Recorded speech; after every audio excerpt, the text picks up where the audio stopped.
ان کا موضوع اسلام میں ارتداد کی سزا اور بین الاقوامی انسانی حقوق کے اختتامی مطالعہ. بسم اللہ الرحمن الرحیم. الحمد للہ وکفی وسلام علی عباده الذین اصطفی وبعد. محترم صدر مجلس، اساتذہ کرام اور عزیز شرکاء، السلام علیکم. کانفرنس کی مناسبت سے میرا موضوع ہے اسلام میں ارتداد کی سزا اور بین الاقوامی انسانی حقوق ایک تعاملی مطالعہ. یہ موضوع جتنا اہم ہے اتنا تفصیلی بھی ہے اور تقریباً 25-30 صفحات کا مقالہ ہے جس کو مکمل پڑھنا تو مشکل ہے، لیکن اس کی چند بنیادی باتیں اور اہم نکات آپ کے سامنے مختصراً پیش کرنے کی کوشش کرتا ہوں. یہ مقالہ جو ہے بنیادی طور پر 3 مباحث پر مشتمل ہے. اور پہلی جو بحث ہے اس میں تعارفی جائزہ ہے، دوسری بحث میں ارتداد کی سزا ہے، اور تیسری جو بحث ہے اس میں ارتداد اور انسانی قوانین یا وضعی قوانین کو دیکھا گیا ہے، اور آخر میں پھر خاتمہ اور نتائج سفارشات. جہاں تک پہلی بحث ہے اس میں بنیادی طور پر 2 نقطے ہیں: ارتداد کا تعارف اور دوسرا نقطہ ہے حکم ارتداد کی تطبیق کے کچھ ضوابط.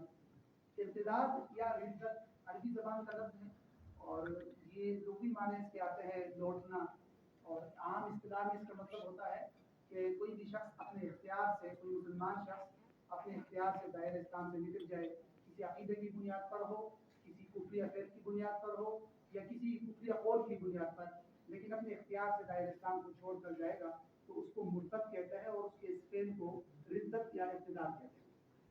پھر اس کے پھر ارکان وغیرہ ہے، اس کی تفصیلات کی یہاں ضرورت نہیں ہے.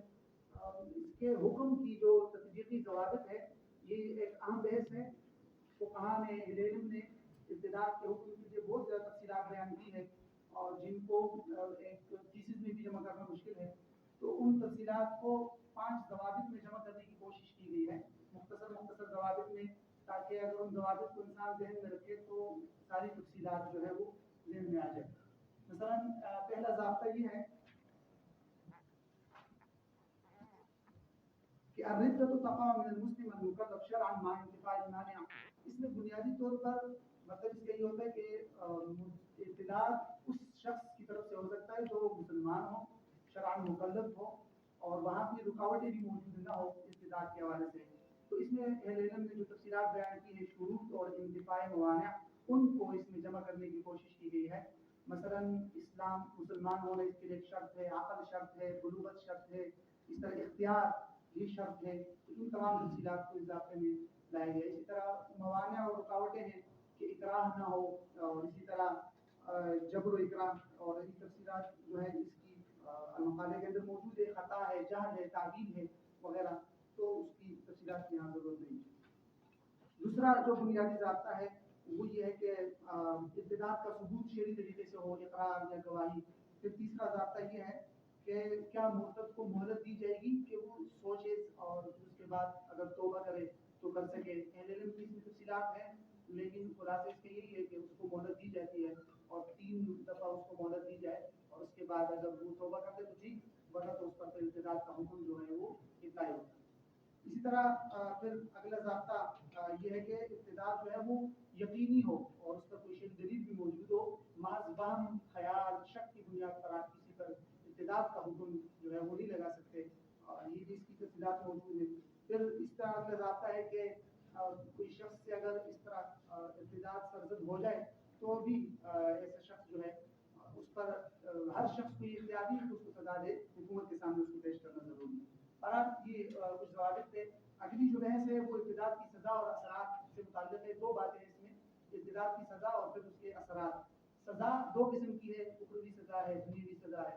اخروی سزا میں بنیادی طور پر 2 چیزیں ہیں: حبط اعمال اور خلود فی النار، کہ بھی اس کی ساری دنیاوی جو اچھے نیک اعمال ہے وہ ضائع ہو جائیں گے. قرآن مجید کے اندر آیا ہے سورۃ بقرہ میں، اور ہمیشہ کے لیے جہنم میں جائے گا. دنیاوی سزا میں تفصیلات علم کے اختلافات وغیرہ بھی ہے، اور قرآن میں تو کوئی واضح صریح آیت نہیں اس پہ، لیکن احادیث موجود ہے. من بدل دینہ فاقتلوہ، اس کے ایک جمہور کی رائے ہے کہ اس کو قتل کیا جائے گا اگر وہ توبہ کر کے دوبارہ اسلام نہیں لاتا. تو یہ اس کی سزا ہے. اثرات اس کے بہت سارے ہیں. صرف ارتداد کی وجہ سے انسان دائرہ اسلام سے خارج نہیں ہوتا بلکہ اس کے دیگر دنیوی اعمال پر بھی اثرات پڑتا ہے. مثال کے طور پر یہ صرف آپ کے سامنے عنوانات ہیں, تفصیلات جو مقالے میں موجود ہے. اس کے مال پر اثرات پڑتے ہیں, اس کے تصرفات اعمال پر اثرات پڑتے ہیں, میراث پر, زوجیت پر. تو یہ تفصیلات ہیں. آخری بحث ہے ارتداد اور وضعی قوانین یا انسانی قوانین. اس میں بھی دو باتیں ہیں. ایک تو بین الاقوامی انسانی حقوق اس حوالے سے کیا کہتے ہیں, اور دوسرا اسلامی ممالک میں کیا قوانین ہیں اس حوالے سے. تو بین الاقوامی اسلامی حقوق جو قانون ہے اس کی دفعہ نمبر 18 میں مذہب کی تبدیلی کو انسان کا ایک حق اور حریت فکر ایک حق قرار دیا گیا ہے, جو کہ شرعی طور پر اسلام کے بالکل خلاف ہے. تو اور اس کے خلاف ہونے کی وجوہات ہو سکتی ہے. وہ وجوہات میں دو باتیں ہیں وہ آپ کے سامنے ہیں. تو اس کے بعد پھر اس پر تفصیل سے مقالے کے اندر گفتگو کی گئی ہے کہ کیا مذہب کی تبدیلی کو حریت فکر اور انسانی حق قرار دیا جا سکتا ہے یا نہیں. اگر ہاں تو اس کی سزا جو ہے وہ قتل ہے یا اس سے کم قتل کی سزا کے لیے مناسب بھی ہے یا نہیں ہے. اس پر بھی اعتراضات ہوتے ہیں کہ قتل کی سزا بہت سخت ہے, لیکن یہ کہ تقریباً 58 ممالک میں آج بھی منشیات وغیرہ پر قتل کی سزا موجود ہے. تو اس لیے اس کو بالکل بھی تو قتل کے خلاف نہیں کہا جا سکتا, اور اس کی جو ہے تفصیلات مقالے کے اندر موجود ہے. اور آخر میں پھر سفارشات ہیں, اور سفارشات میں بنیادی طور پر ایک تو اہل علم کی ذمہ داری ہے کہ اس موضوع پہ کام کرے, اور اس کے اندر اس کی جزیات میں اور باریک باریک باتوں میں تفصیلات موجود ہے تو اس کو منعقد کرنا ضروری ہے. حکومت کی اپنی ذمہ داری ہے. تو پاکستانی قانون میں اس حوالے سے کوئی قانون موجود نہیں, اسی کی ایک دفعہ ہے جس میں مباح الدم قرار دیا گیا مرتد کو, لیکن کوئی تفصیل اس میں موجود نہیں ہے. اس حوالے سے حکومت کی ذمہ داری ہے کہ وہ قانون سازی کرے. عوام کی ذمہ داری ہے کہ وہ جو ہے اس طرح کے اگر ثبوت ہو بھی تو خود قانون ہاتھ میں لینے کے بجائے جو اتھارٹی ہے وہاں اس کی شکایت درج کرائے. تو یہ خلاصہ سا ہے مقالے کا. تفصیلات جو ہے آپ مقالے میں پڑھ سکتے ہیں. واقع